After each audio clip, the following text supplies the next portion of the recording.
A few moments later.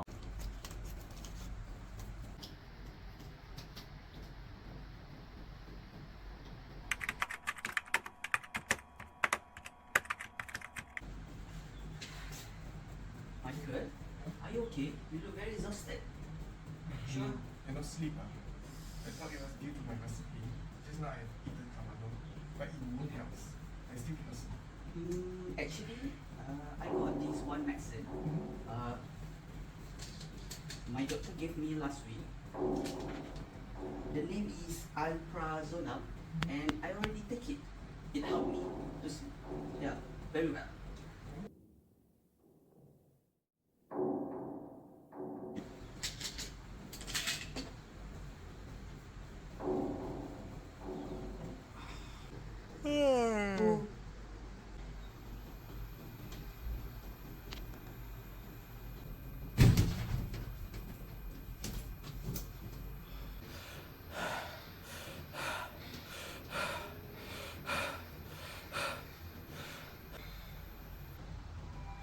Doctor, please leave my cousin here.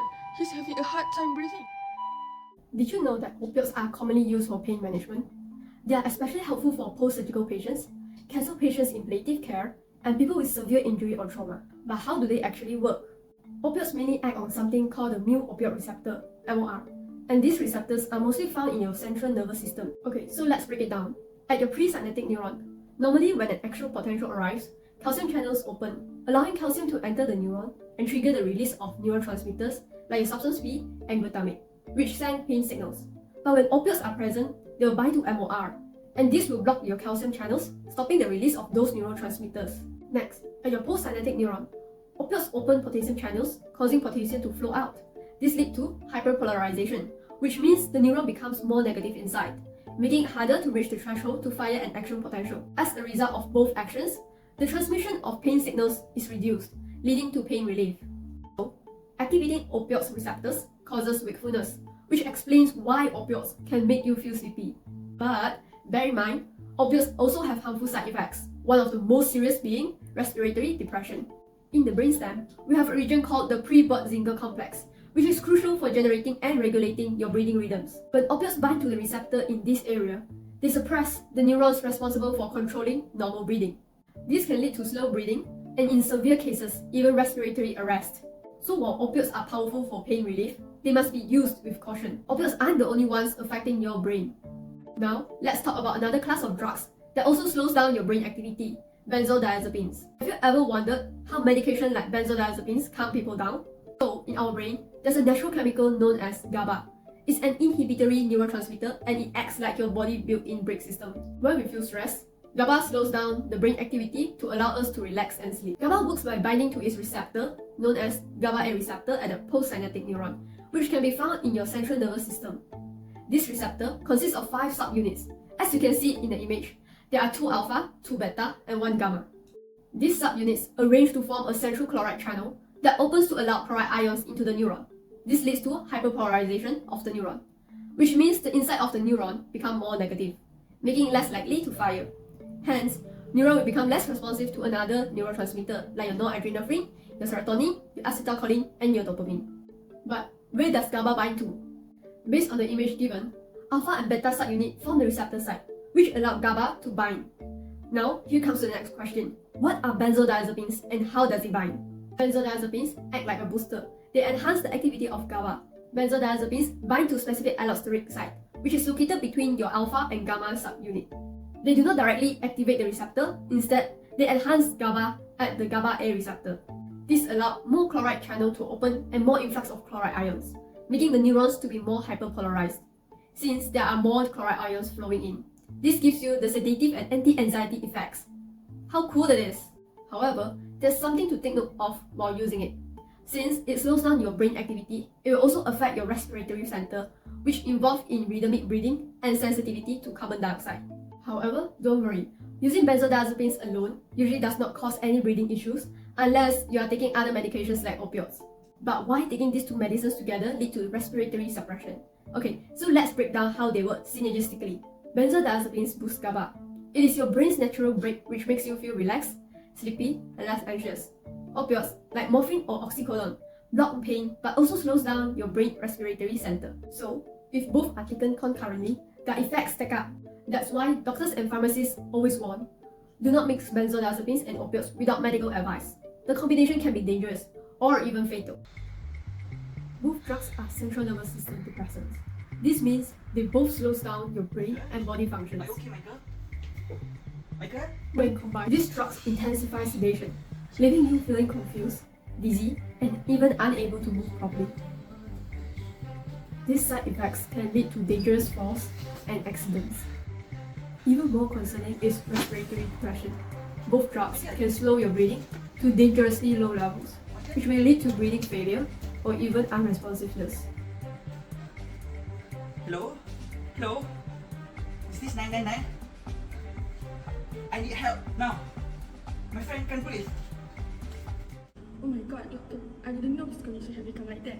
So you should be more careful with your cousin's medication in the future, especially when he's taking other medications at the same time.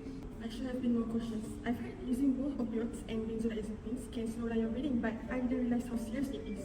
Exactly. They can cause synergistic CNS depression, which, when taken together, they can actually further suppress your respiratory system. And that means your breathing can actually slow down to the point where it becomes too shallow, and eventually it could stop breathing altogether. Wait, so you could actually stop breathing? Well, it all comes down to how the drugs are processed in your body. So both opioids and benzos actually metabolize by the same enzyme in the liver, which is called the CYP3A4 enzyme. And when you take these two drugs together, they can end up accumulating in the system and cause toxicity effects. So they are kind of competing with each other to be broken down? Exactly. And because of that, they can accumulate to toxic levels, and this is especially risky when taken with drugs like fentanyl and midazolam, where even small doses can be very fatal if not carefully monitored. Wow, so the combination can be really dangerous, right?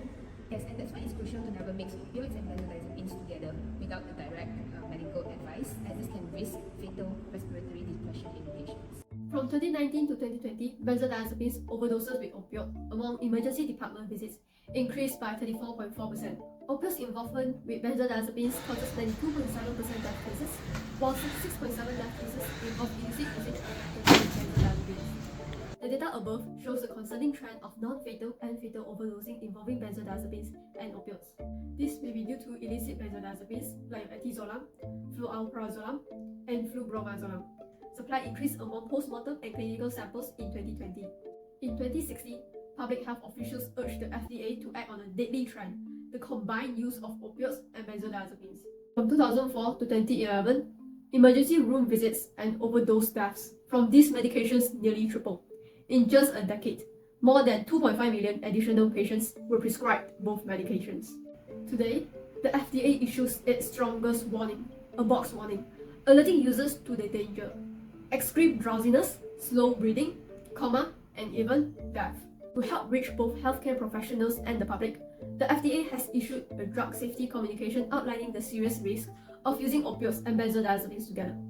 Patient medication guides are now required, urging everyone to understand this risk and for providers to prescribe them cautiously and only when absolutely necessary. We are in a health crisis. Mixing opioids and benzodiazepines is causing overdose epidemic around the world. This is happening in Malaysia too.